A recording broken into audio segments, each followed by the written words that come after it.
Mi llamo Hillary Monroe, y tengo 65 años. Soy viuda desde más de 20 años, y disfruto de una gratificante carrera como profesora de literatura de secundaria durante casi 3 décadas en un pintoresco pueblo de Oregón. Vivo en la misma casa que mi difunto esposo Jonathan y yo compramos cuando nuestros hijos eran lo suficientemente pequeños como para cuidarlos. Dormidos en el sofá después de ver dibujos animados. La casa cruje con el viento y transporta los reconfortantes aromas a madera avella y vinoa, un fragante recordatorio de la calidez y el amor que siempre la han manado. Para mí siempre ha sido mi hecho guía la queda que lo cambio todo no fue particularmente dramática. Fue el resultado de un paso descuidado sobre una baldosa mojada de la cocina. Recuerdo sentir una repentina pérdida de equilibrio, y antes de que pudiera siquiera maldecir, me encontré en el suelo. El sonido del tazón de porcelana rompiéndose a mi lado fue repentino y agudo, con la salsa de espagueti esparciéndose por las baldosas como sangre. Después de eso, todo se convirtió en una confusión de brillantes luces de hospital y voces apagadas. Los médicos me aseguran que solo fue una conmoción cerebral leve, una noche de hospitalización preventiva. Nada grave. Sin embargo, lo que escuché durante esa estancia me destrozó algo muy profundo. Mientras yacha en la cama del hospital, apenas consciente, oía a mi hija Lavra, mi primogénita, hablar con demasiada claridad al otro lado de la cortina. Si momentos sale de esto completamente funcional. Dio con voz galida. Tenemos que pensar que hacer con la casa está agitada desperdiciando valor. O sea, ya no necesita tanto espacio. Sus palabras no parecen crueles, sino calculadas y prácticas. Escucharlas mientras estaba en ese estado vulnerable me revolvió algo por dentro. Más tarde ese día, llegó su esposo Tom, impecablemente vestido, como si se estuviera preparando para entrada de negocios en lugar de visitar a su suegra enferma. Lo oí hablar con el médico, sin molestarse en ser discreto. En caso de que no recupere la capacidad mental, ¿cuál es el proceso para establecer la tutela de sus bienes? Me quedé mirando las baldosas beige del techo con una profunda sensación de traición. Luego Emily, la esposa de Brian, siempre dulce en apariencia, pero con preguntas que parecen invasivas. ¿Alguien revisó si de madre tenía testamento? Le preguntó a Brian junto a mi cama, como si yo no estuviera allí. Brian se removió en silencio en su sala, evitando el contacto visual. El niño que una vez le en brazos a su primer día de jardín de infancia era ahora un hombre que no podía afrontar la incomodidad. Todos creen que estaba dormida, o peor aún, que me estaba desvaneciendo. Pero yo escuchaba, absorbiendo cada palabra en el silencio astral de mi habitación de hospital. Y esa noche tomé una decisión que lo cambiaría todo. Fingiría tener pérdida de memoria, una confusión total y educada, no del tipo que ahuyenta a la gente, sino del que les anima a bajar la guardia y revelar su verdadero yo. Solo dos personas sabrían la verdad. Mary, mi mejor amiga de 40 años, a quien siento más como una hermana, y la doctora Keller, una exalumna ahora. Convertida en médica de confianza, Mary intenta disuadirme con suavidad, apretando la mía con su mano. No necesitas ponerlos a prueba para saber que son él. Dios, sí, Señor. Necesito saber si me ven como una persona o solo como un problema. Lo que no sé bien, Why Jonathan me habia echo prometer q nunca revelaria era. Putinia casi nine melones de dólares en acciones de su antigua empresa tecnológica, Cutinia desde tiempo. El dinero no era ostentoso y no estaba visible en ninguna cuenta bancaria. Milo dejaron para que envejeciera con dignidad, para usarlo solo absolutamente necesario. No se lo digas a los niños. Me había advertido con voz cansada pero firm. No hay menos que demuestren que no te usaron para conseguirlo. Nunca tuve la intención de ponerlos a prueba de esta manera, hasta que no tuve otra opción. Los primeros días de vuelta en casa fueron surrealistas. Una extraña actuación. Dum lavra revolutiva por la coquina como un ángel preocupado, preocupandos por mis vitaminas y citas. Emily trajo flores y comentarios pasivo-agresivos envueltos en un cage. Tom me hizo más preguntas sobre mis rutinas diarias de las que cualquier yerno debería. Pero fue Oliver, mi nido de 12 ecos, quien me rompió el corazón con su dulce sinceridad. Buena tarde, se acurrucó en mi regazo y me dio suavemente, te prefiero así, abuela. Yo no me haces practicar piano en a revisar la ortografía. Quería rir, lor y saber to do, greater que seguía aquí, que seguía viva. Y esa noche, me quedé sola en el babo morandum vagamente. Mis ojos seguían siendo penetrantes, pero mi piel estaba más flácida, y las profundas arrugas alrededor. De mi boca se habían endurecida, ya no se suavizaban por la fría. Tocó el cristal y susurró. Sigo aquí, aunque nadie me vi. El sueño me esquivo. La casa estaba demasiado silenciosa, demasiado ensayada en su quietud, como si hasta las tablas del suelo fingieran no crujir. Yacha en la oscuridad mirando al techo mientras las palabras del hospital resonaban en mi mente, repitiéndose en bucal titración. Suavizadas solo por los pequeños brazos de Oliver Amy, L-U-R-D-E-D-O-R. Ese mismo día, había cerrado los ojos, intentando no sentir el dolor del aislamiento, pero los recuerdos me asaltaron, recordando una época en la que esta casa se llenaba de risas, el sonido de la práctica de violín de Laura, las batallas de cómics de Brian en el pasillo y el jazz suave que a Jonathan le encantaba tocar. Los domingos por la mañana, me sentaba junto a la ventana, corrigiendo ensayos y bebiendo café frío, viendo a mis hijos correr por el patio trasero como animales salvajes. Era madre, sí, pero también maestra, una mujer con mente y voz.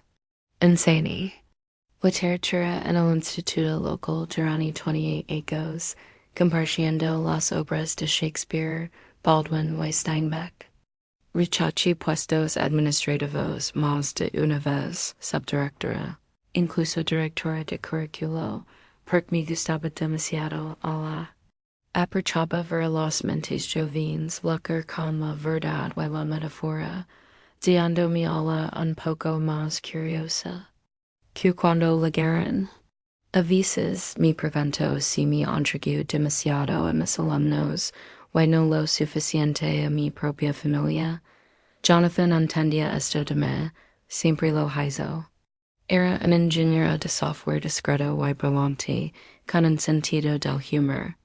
Tan seco que a menudo pasaba desapercibido a menos que uno prestara mucha atención.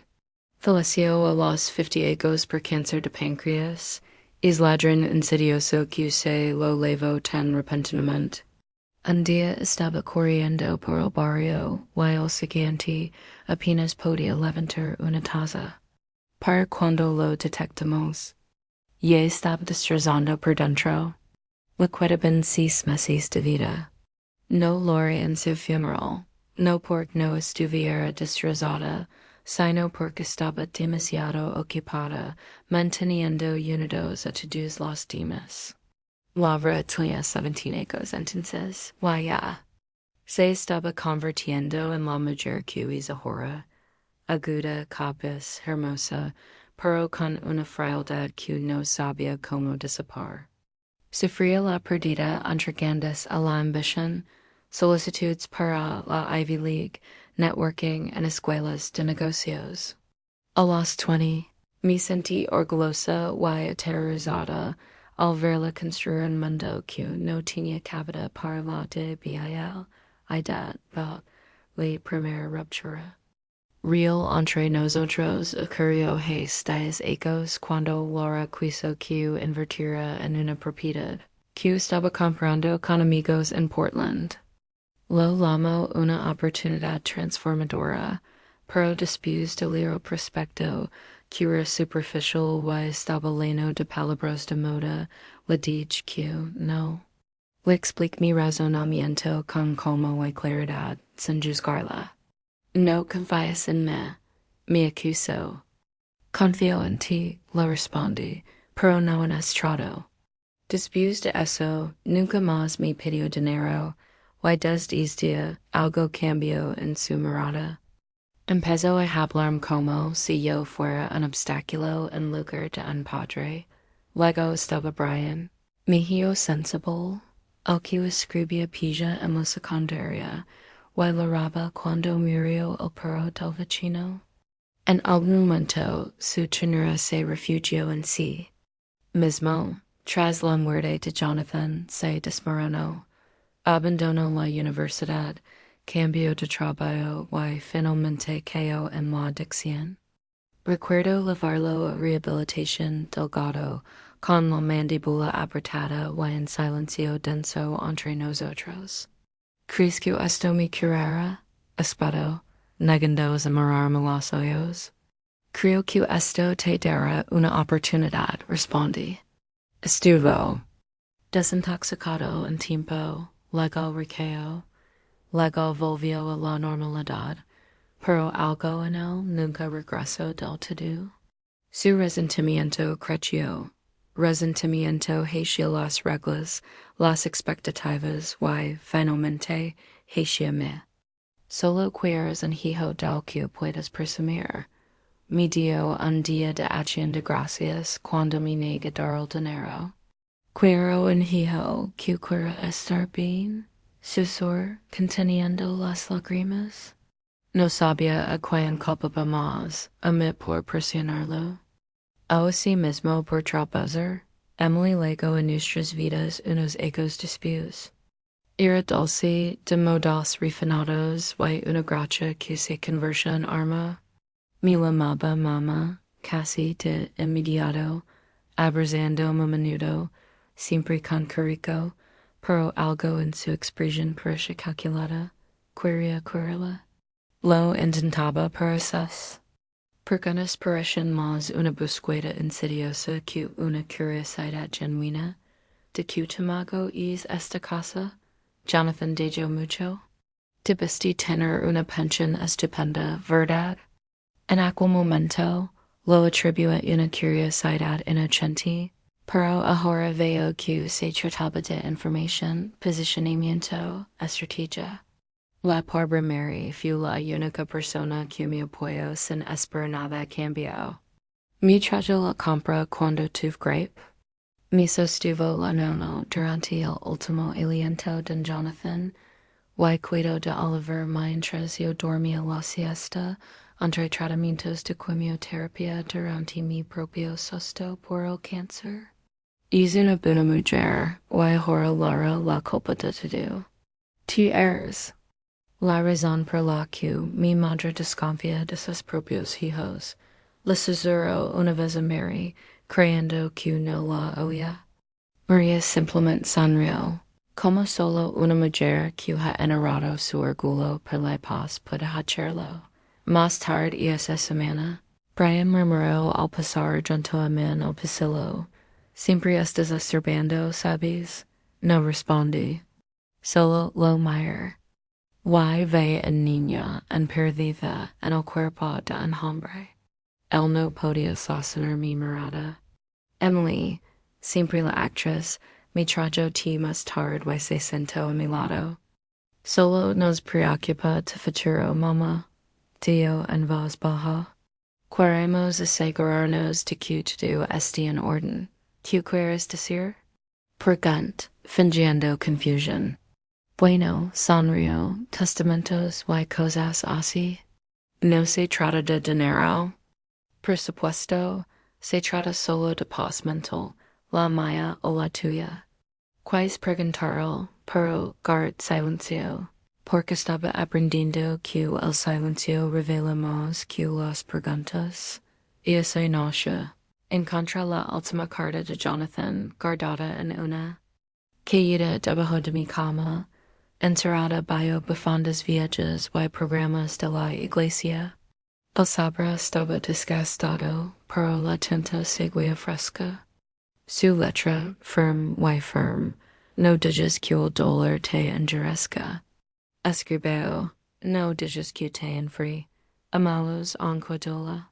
Pero no digas que te arrebatan lo que más de, te bondad, te las te patience. La ley una y otra vez, y luego. La guard de nuevo en la calle. Mi temblaban los dedos. No por la edad, sino por algo más profundo, algo cercano al miedo.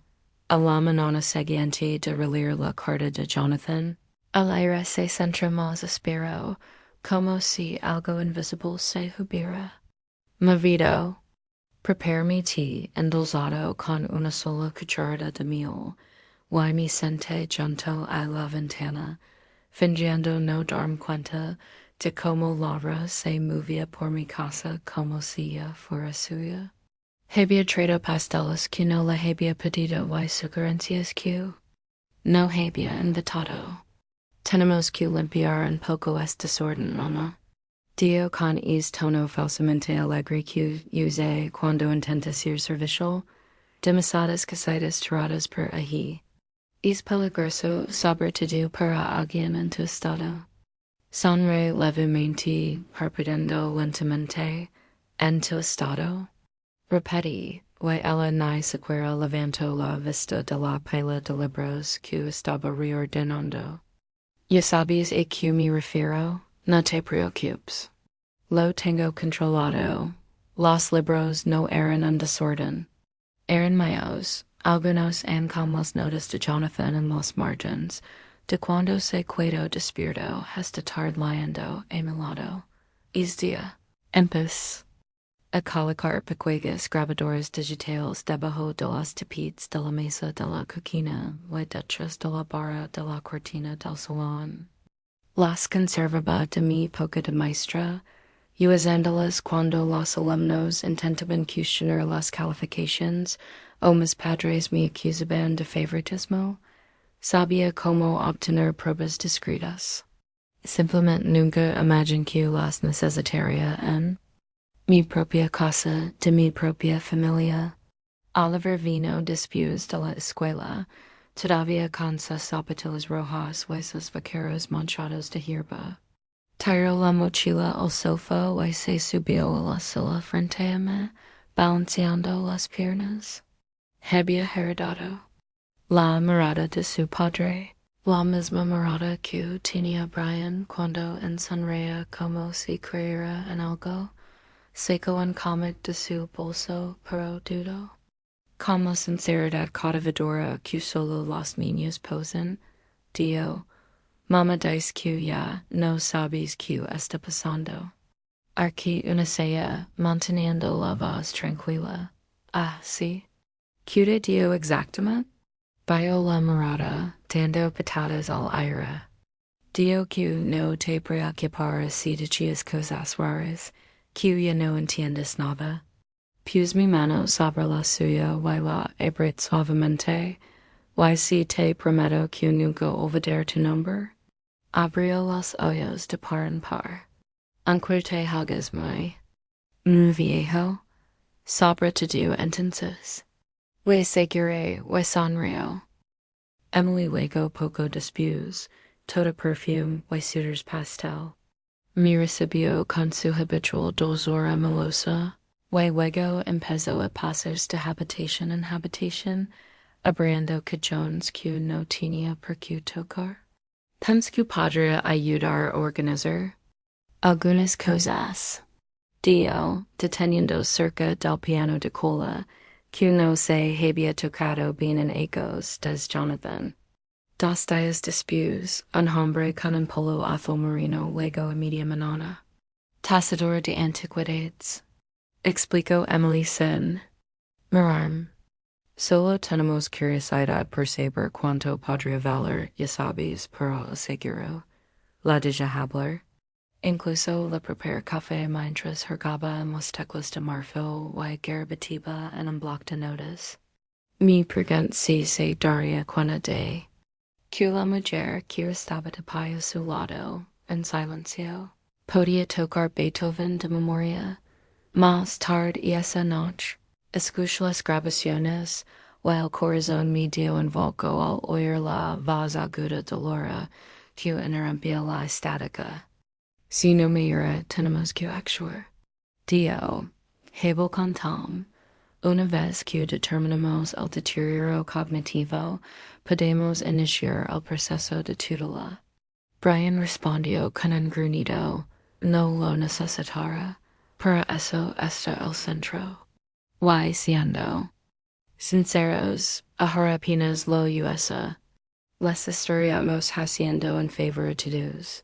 Luego hubo una pausa. Será nuestro todo. Solo tenemos que tener cuidado con el tiempo. Después de eso, me cuide oscuras.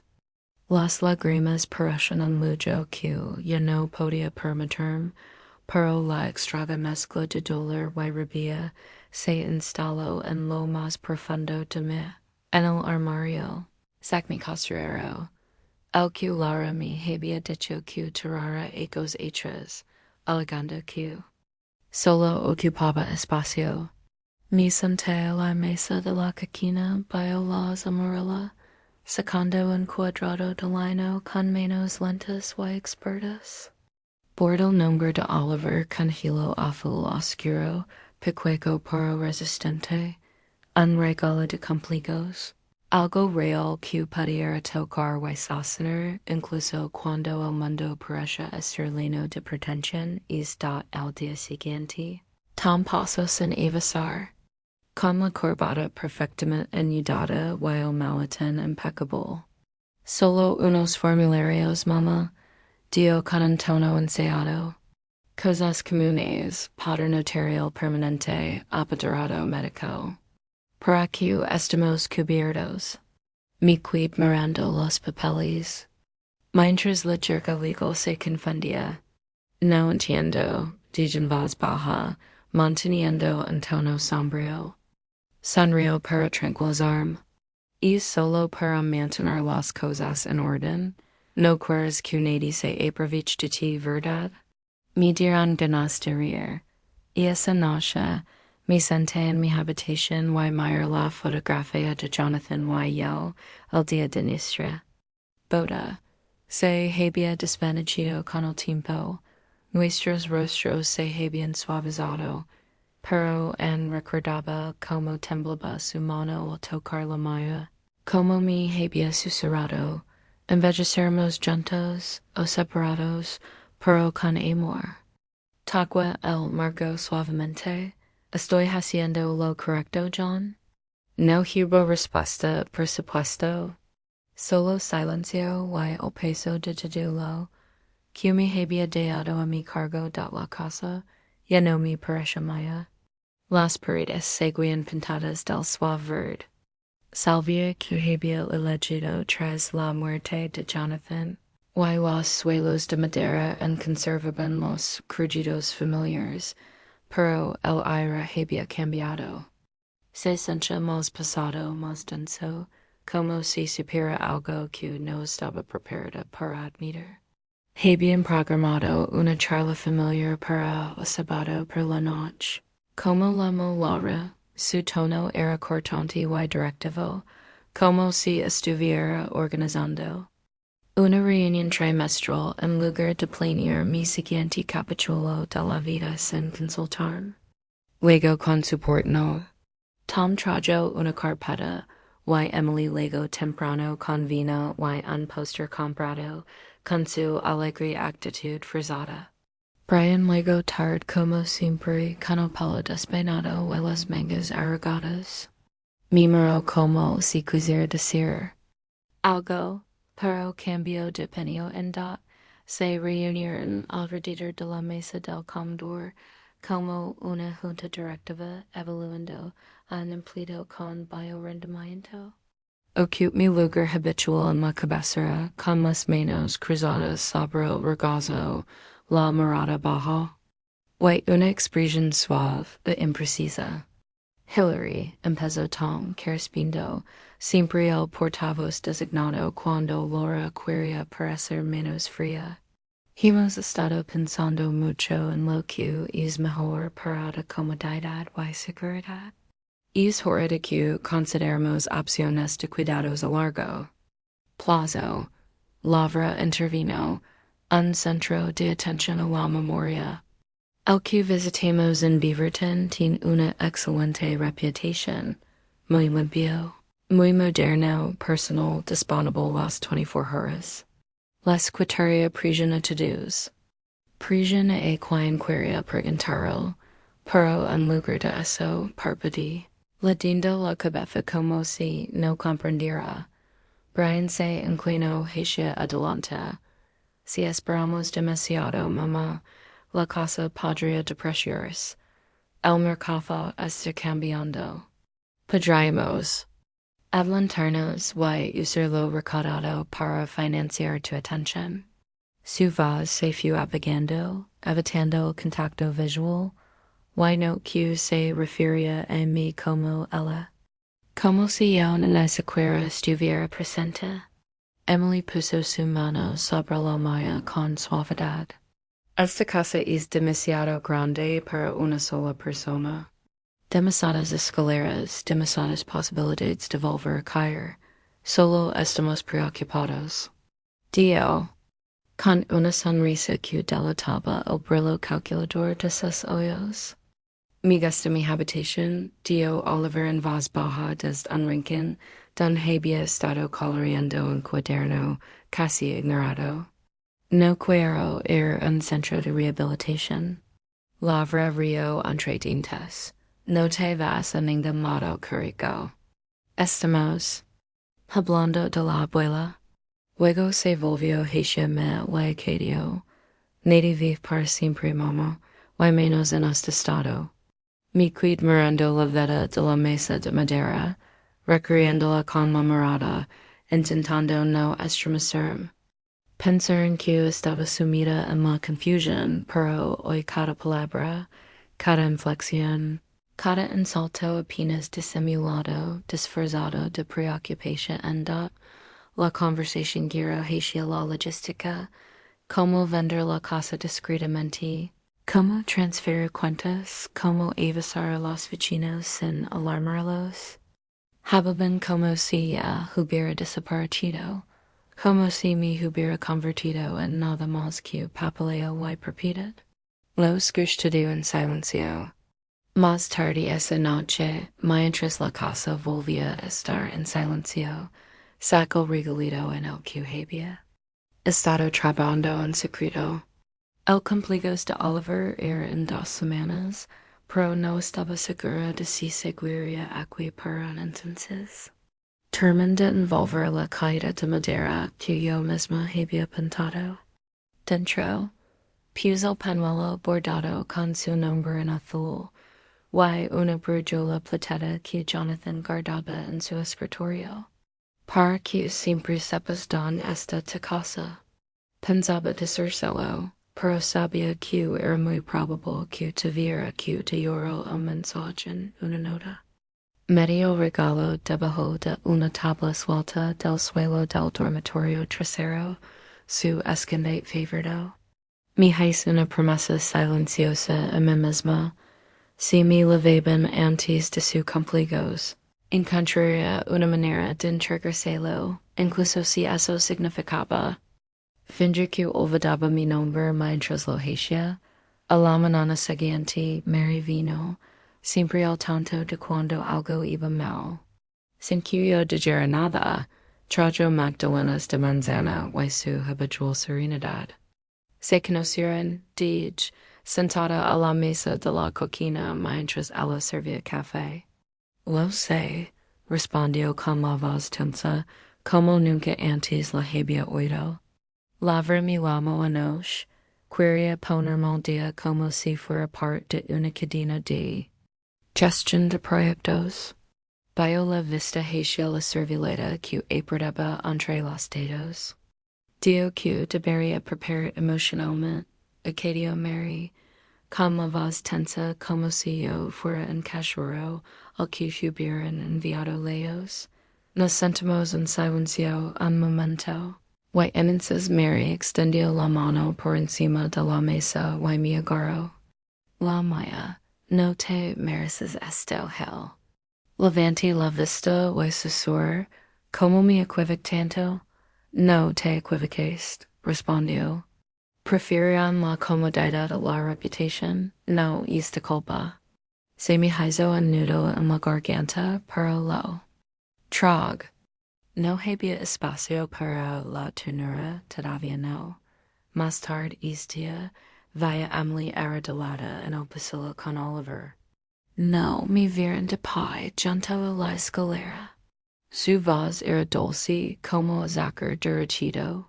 La abuela ahora olvida las cosas, ¿verdad? Le preguntó. Oliver asintió inseguro. Avisas cuando historias que ya no son ciertas, eh? Dudo, no pasa nada, carico. Continuó. Solo tienes que ayudar. Si oculta algo o dice alguna tontería, deberías decírselo a mamá, why? Papá para que podamos ayudarla, ¿de acuerdo?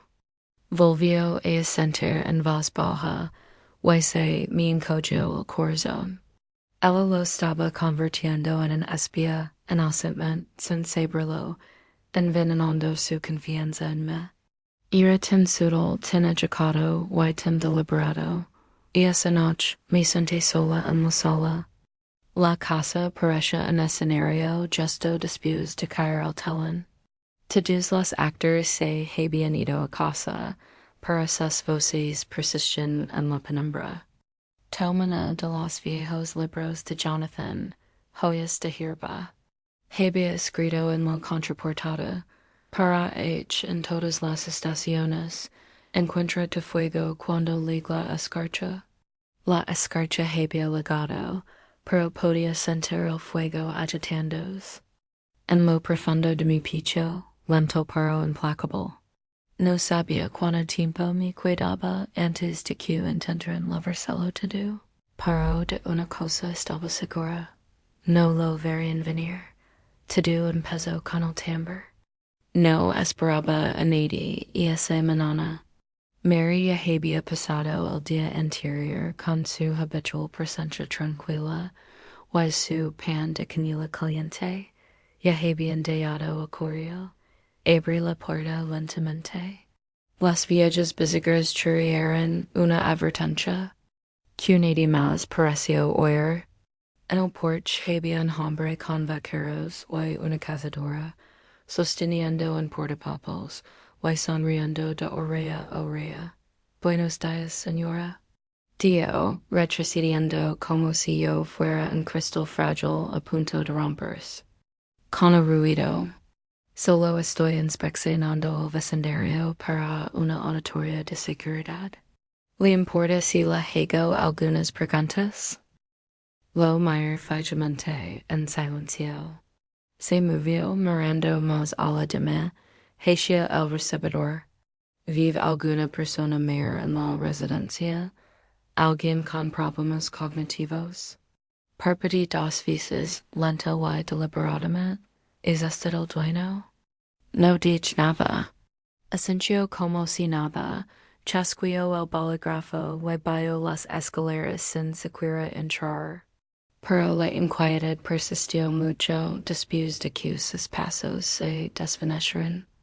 Lo vai cruiser locale directamente hacia una camioneta plateta que no reconoce y hablar con alguien dentro. La ventanilla subió antes de que pudiera distinguir la cara, pero no hizo falta. Sabía que no se trataba de la seguridad del vecindario, y esa misma tarde Mary Milano con la voz tensa. Un hombre me siguió al salir de la librería hoy. Dio. No dio ni una palabra, pero me siguió al ritmo durante 6 manzanas. Cuando me detuve a atarme el zapato, él también se detuvo. No dije lo que pensamos. Laura había empezado su última jugada y no estaba jugando limpio. El aire dentro de la casa se volvió más frío, más pesado. Cada sonido se sentía más agudo. Cada crujido era un possible error.entonces Lego Oliver. Había encontrado mi pequeña grabadora, que se había deslizado de detrás de la barra de la cortina del salón, donde la había escondido semanas atrás. Me sequera mi di. Cuando que tu faltaba hasta que entré, y lo vi sentado con las piernas cruzadas sobre la alfombra, juguetindo con los botones. Abuela dio, levantando la vista con esa sonrisa de orgullo que ponen los niños cuando se han harbor encontrado un tesoro. Te dejaste esto encendido. Oye la tía Laura decir la palabra con F. Se me encogió el estómago. Puedo volver a ponerla. Antes de que pudiera detenerlo, la voz de Lavra, ronca, paro, inconfundible, se llenó de la habitación. Si conseguimos la tutela, vendemos la casa inmediatamente. Se acabó esperar que mamá se ponga nerviosa o tenga lapsos de memoria. Ni se diera cuenta. Luego Emily y el resto del dinero. Intervino Brian. No vivirá para siempre.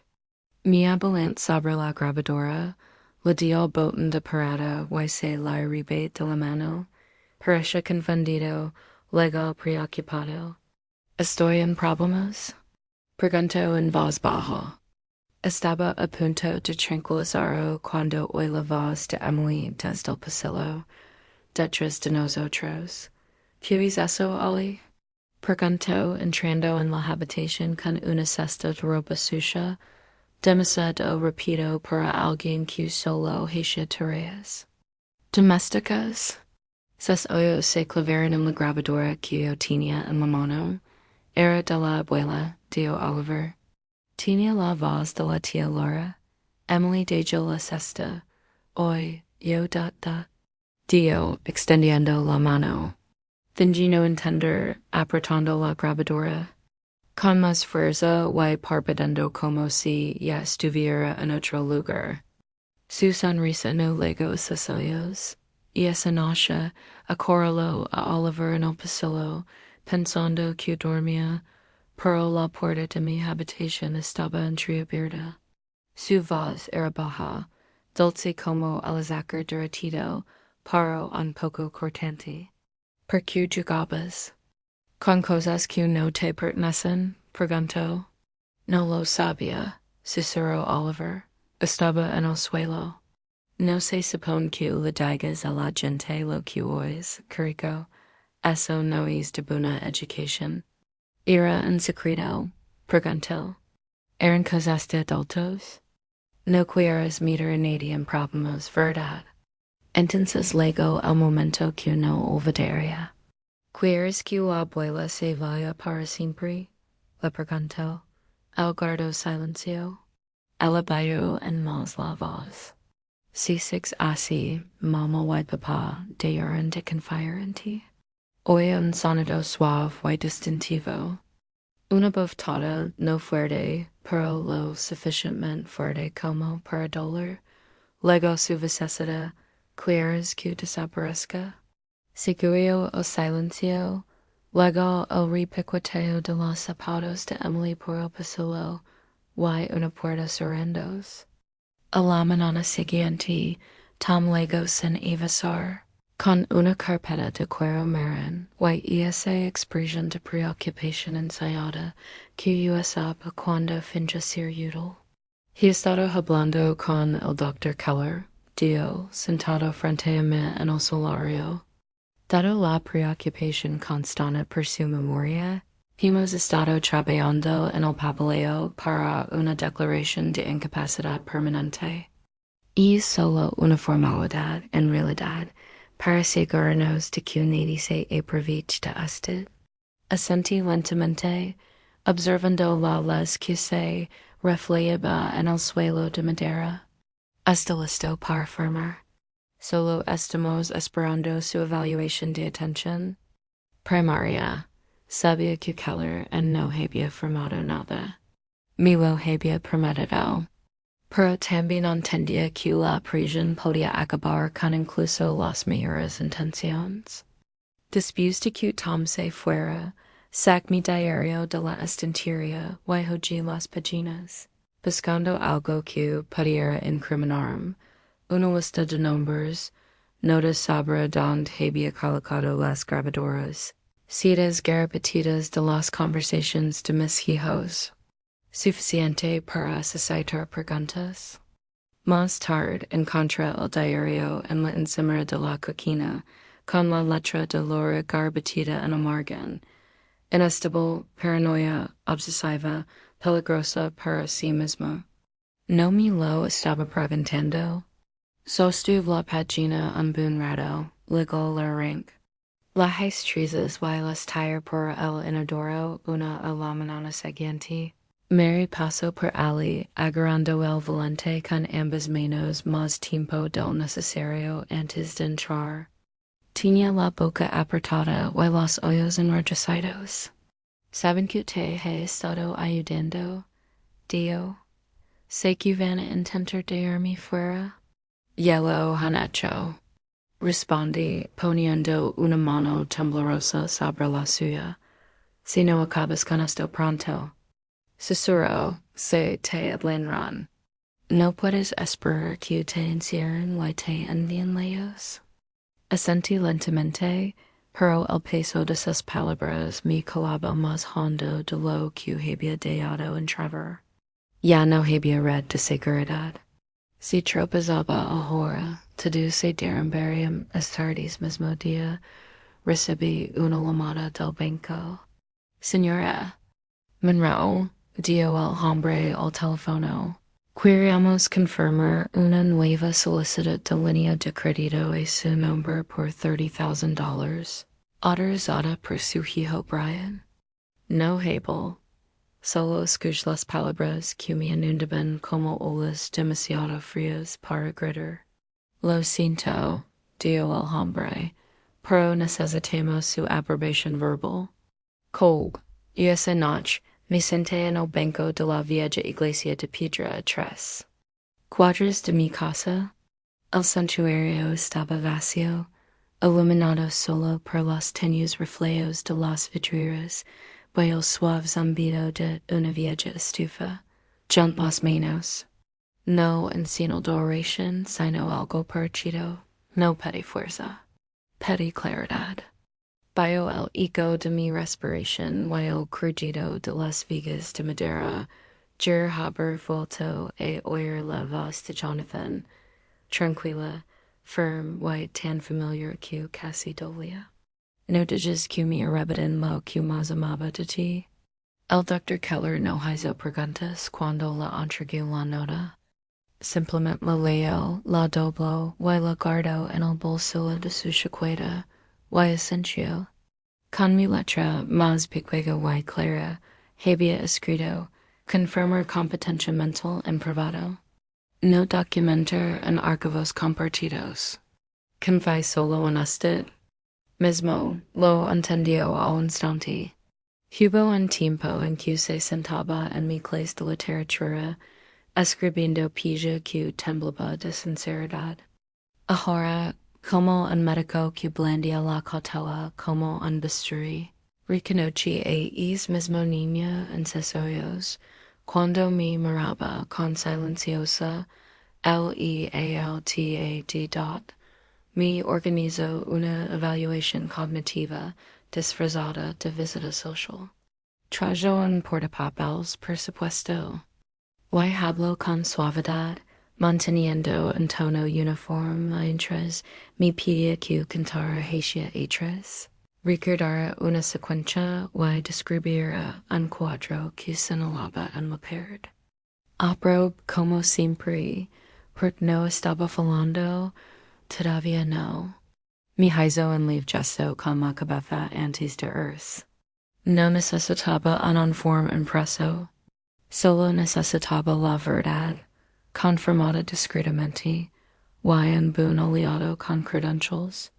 Lo demás, lo averiguaría yo solo da la casa volvió a ser un escenario, y retomé mi papel con precisión. Dije que mis manos temblaron ligeramente al servir el té, murmuré tonterías en voz baja, lo suficientemente alto como para que me oyeran. Weimar vagamente la chemia como si intentara recordar que era el fuego. Pero de vez en cuando sembraba. Semillas, pequeñas verdades se colocaban en la niebla. Empecé a tararear la melodía que Laura solía tocar al piano durante sus audiciones universitarias, la que no había tocado en 15 años. Le pregunté Tom de repente si su buffet en se ocupaba de casos de fraude inmobiliario, lo suficientemente alto como para que Emily me oyera desde la habitación de al lado. Una tarde, mientras todos estaban sentados en la sala revisando folletos. De centros de atención a la memoria como si estuvieran eligiendo un paquete de spa entre. Me detuve cerca de la ventana y dije con aire soador, espero que a los nuevos dueños no les importe el viejo roble. Pierre dramas en octubre, sobre todo después de que Louvre. Lara dejo caer el café con el rostro polido. Su taza se hizo atracos en el suelo, la cerámica estalondos como nervios. Como? Empezó a decir, pero Tom levantó. La vista bruscamente, franchendo el seno. ¿A qué reunión te refieres, Hilary? Parpadeé lentamente, leyendo la cabeza. ¿Hubo una reunión? Fingí confusion. Soní que había una en el estudio. Las vaya todos allí. Todos. Iban de azul. Nadie había vestido de azul. Me di cuenta de que era solo para desconcertarlos.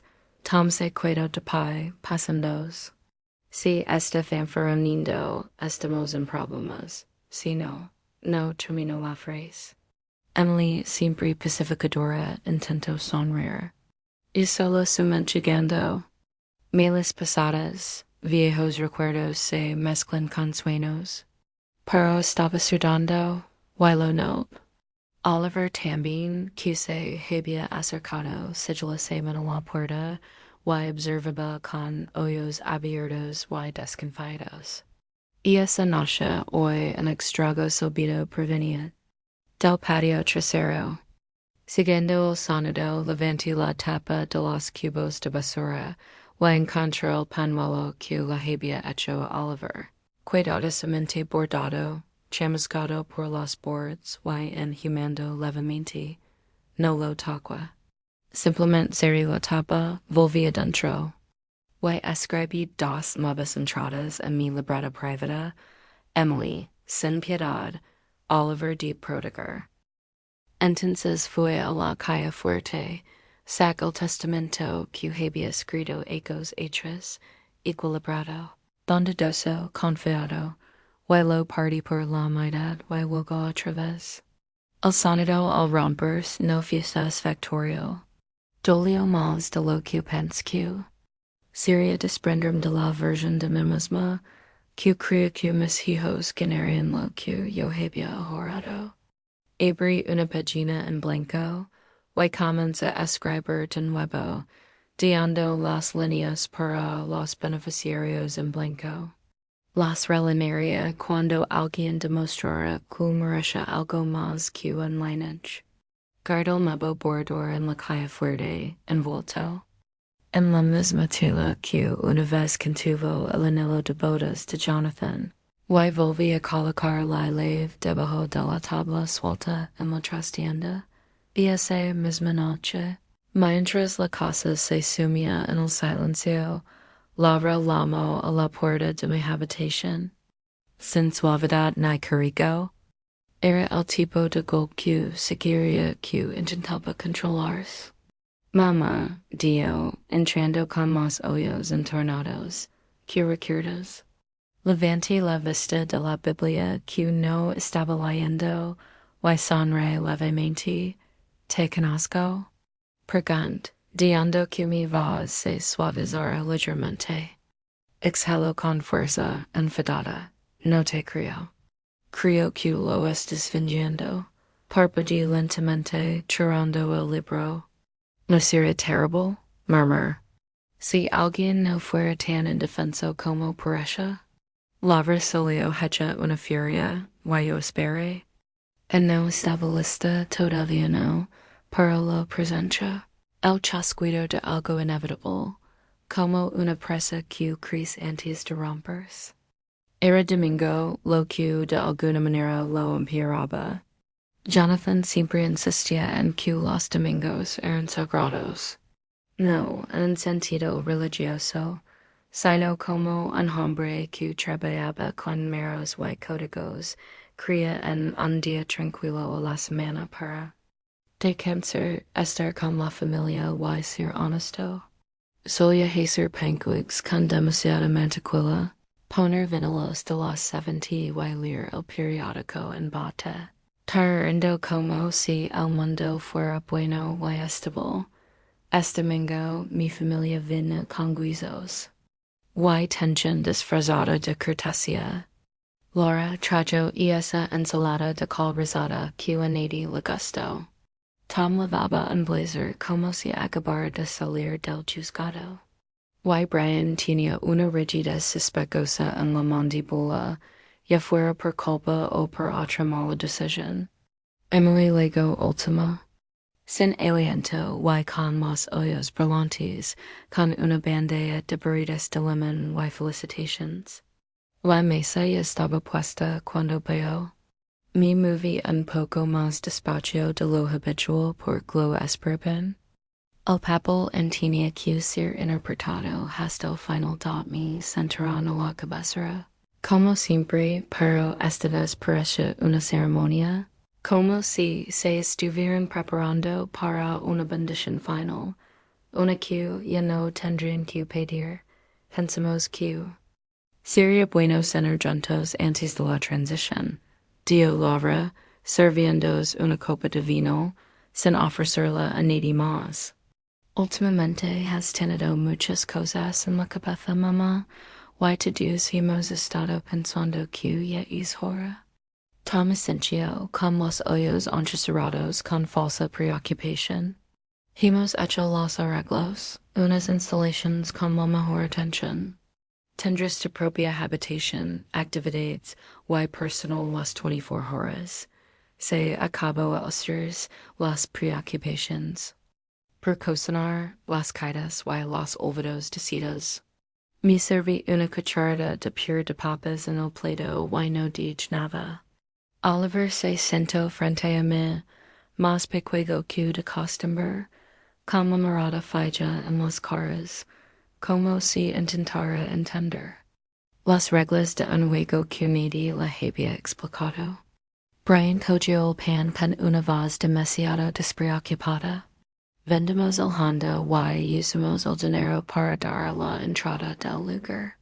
Pensé ya no conducirías. Lo miro detenidamente, con detenimiento. Sus ojos vacilaron, veando rápidamente. Como si hubiera visto algo vergonzoso en un reflejo que no reconoce. No dije que se pudiera vender. Dije y la habitación se quedó en silencio. Hubo una pausa, lavario cortante incómoda. En día, mamá, ni siquiera recuerdas que día es. Meanders en la sola. La lentitud abandonó mi voz. La niebla se evaporó de mi mirada. Es domingo. Dich con calma, y to-dos han venido a borrarme. Los tenedores se congelaron en el aire. Brian dejo el sayo con intentimio metalico. Tom abrió la boca, pero la volvió a cerrar. Y el rostro de Lavra se retorció de incredulidad. ¿Qué juego es este? Busque debajo de la mesa, donde mi bolso estaba en el suelo. Sac un pejuego. Altavoz portátil, negro, viejo, pero potente, y pulsa el botón de reproducción. Sus voces llenaron la habitación. Brian no vía vivir para siempre, dio con impaciencia. No podemos esperarlo eternamente. Lavra, en cuanto salga de la casa, la anunciamos inmediatamente, discretamente, antes de que confunda a nadie con sus historias. Tom, si usamos mi buffet, podemos establecer una tutela y evitar la congelación de bienes. Emily, no dejes que la niña se encourage. Ya no es estable. Seguido en silencio denso y absoluto. Al que sí cuando algo sagrado se es agicos. Lavra se levantó de repente. Nos estabas espiando. La mayor fijamente. Estaba sobreviviendo.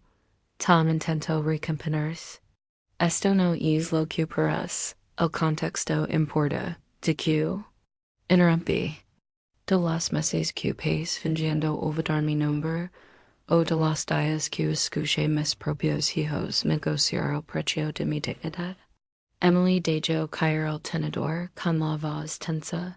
Intentamos proteger, robandum, pregunt. Quemando un regalo que la hice te hijo. Laura se volvió hacia Tom, pálida. Dices que era incompetent. Dices que el médico había firmado. Iba a hacerlo. Espero Tom, con la sin prolada de sudor. Solo necesitábamos los registros de conducta. Dices que no podía. Hilvener ni una sola frase, dich. Porque eso era lo que quería escribir. Emily se volvió hacia Brian. Se suponía que te encargarías de ella. Dices que ella cedería la casa. Hicimos todo esto por ti. Gritó Oliver se levantó, temblando. Lamentistais. Gritó con la voz aguda y quebrada. Mentistais, sois malos, yos. Obvio a todos. Corrió hacia mí, rodindo la cintura con la desesperación que surge cuando un niño se da cuenta de que algo terrible ha pasado y nadie viene a arreglarlo. Lo abrace fuerte, hundiendo la cara en su pelo. Luego me puse de pie. Lentamente, todavía abrazándolo con fuerza. Mi voz temblaba no de miedo, sino de dolor que haya profundamente. Cría, dije, mirándolos a cada uno. Que al menos uno de vosotros todavía me quería, no por lo que tenía, no por lo que podía dar, solo por ser vuestra madre. Lavra apartó la mirada. Tommy estaba sacando su teléfono, probablemente. Llamando a alguien para que reparar los daños.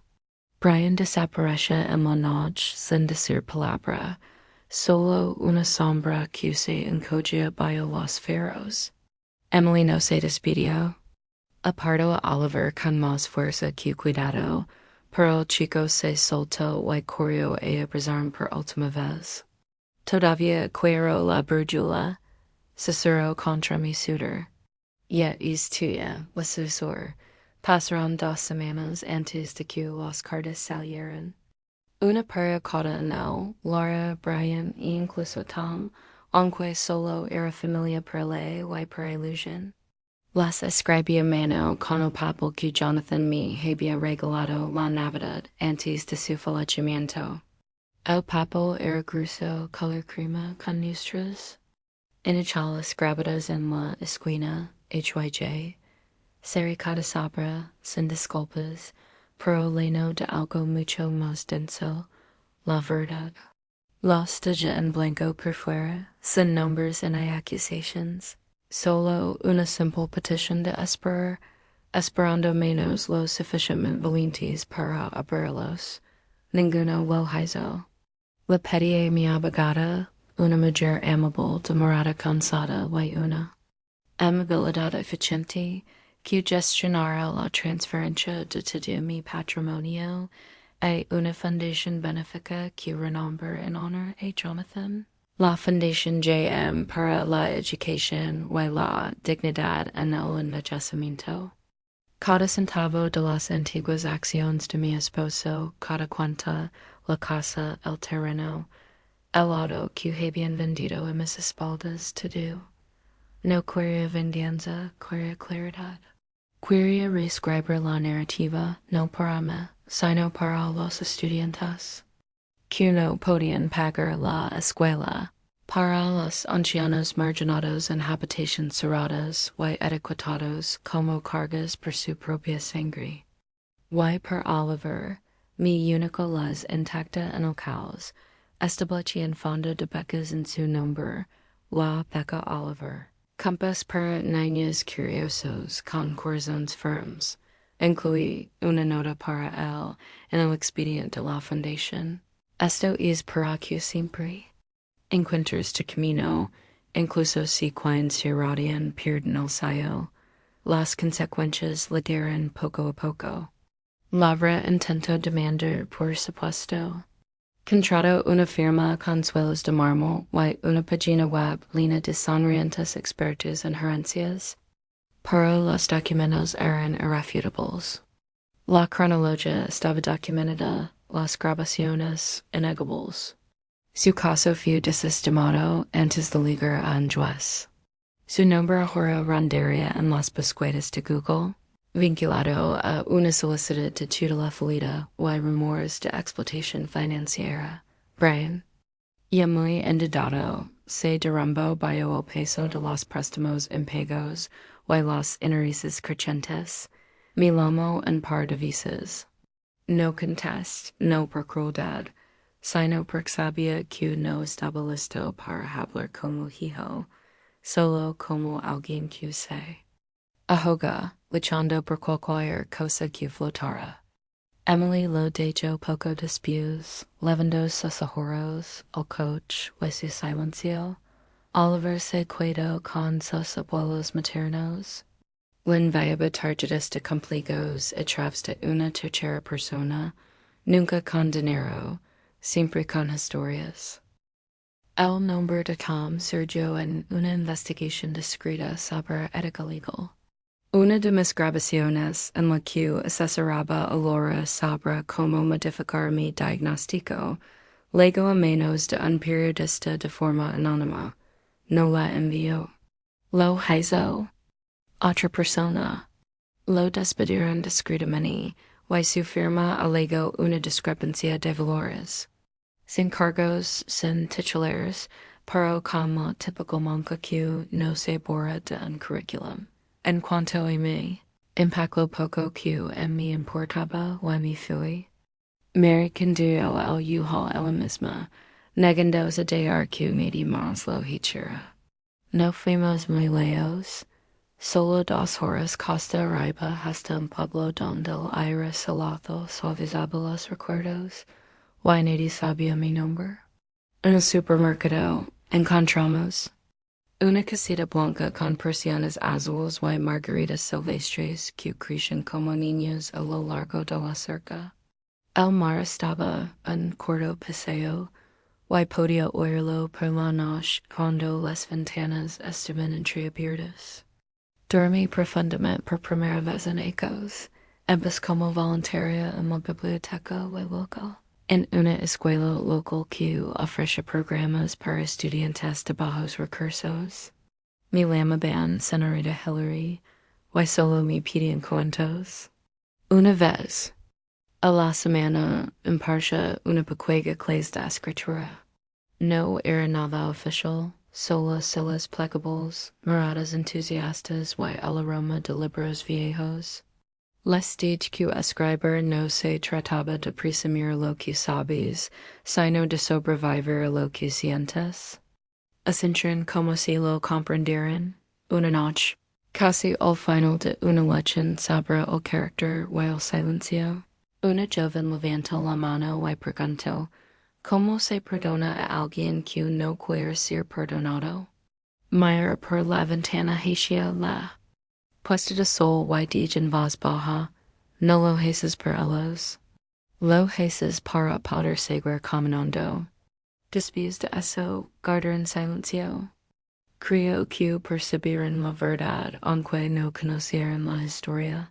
Antes de irnos, uno de los estudiantes, quizás de 16 o 17 años, me preguntó por qué nunca había publicado nada. Sonreí y le respondí, escribí 3 décadas de ensayos en meros rollos.